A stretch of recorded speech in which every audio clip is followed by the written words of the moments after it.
Hey, I'm Alec, and today we're going to talk about how to manage your projects during crunch time.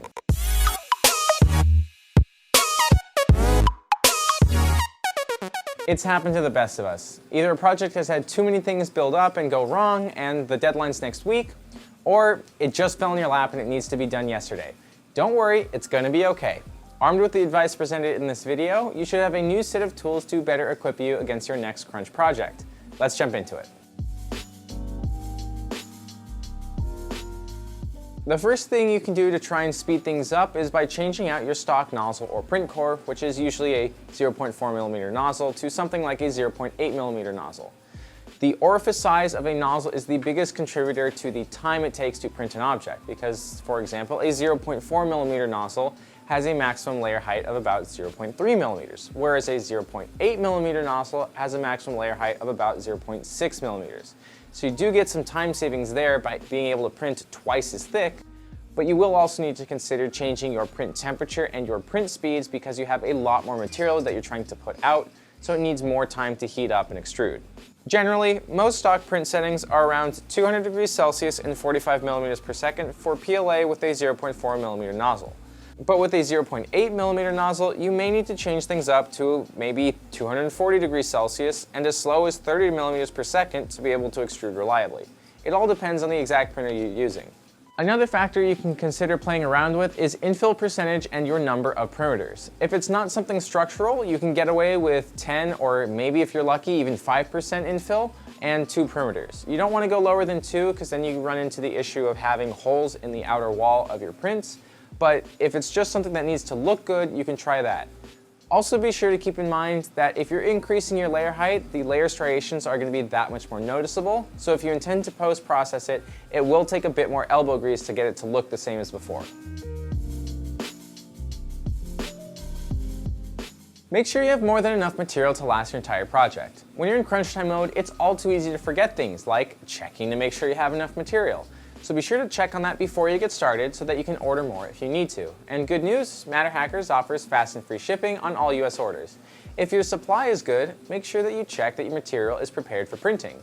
Some materials like PETG, nylon, and TPU are hygroscopic, which means they readily absorb water from the air. This will negatively affect the appearance and structural integrity of finished prints, so making sure your material is dry is really important.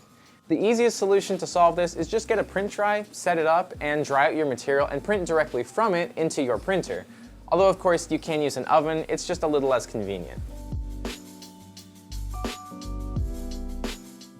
While not necessary in normal use, in crunch time it does become more necessary to use your printer time most efficiently. Having a spreadsheet with all the printed parts listed out and their statistics like estimated print time and material usage will make it easier to plan out the order to print parts and let you see if your current settings won't be enough to finish in time and give you the forewarning to make the adjustments you need to your print settings. This way you'll have a general feeling of when to swap from one spool to the next, and by having print times listed, you can better schedule out different parts for different printers. The general idea is you're trying to print the short parts while you're next to the printer and the long parts while you're away. So you take all your 2 or 3 hour prints and do them while you're at work or next to your printer, and then when you go home for the day or go to bed, you can start your 8-hour prints so that they're spending the least amount of time idle. Before you start printing, make sure that maintenance is performed and everything is ready to run without issue, because you need to minimize your chance of print failure. The last thing you need is for a print to warp up, catch on the nozzle, form a big blob, and put your printer out of commission until you get new repair parts, like what happened here.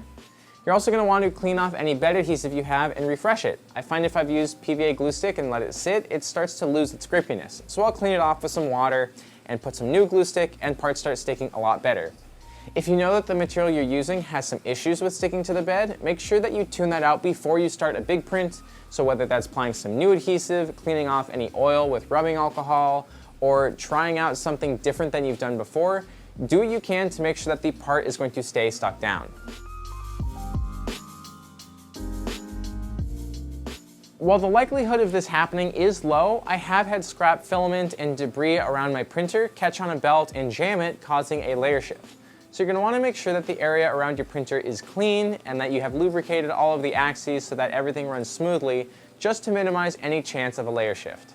Check to make sure your spools aren't tangled before you start printing. Even with all my experience, I can still come across spools that I was careless with while I was in crunch mode, or I pick up a spool that somebody else was a little less careful with than I would be, and they unintentionally tangled it. It is an easy problem to solve, which you can do in the middle of a print if you come across it that way, or beforehand, which is a little easier.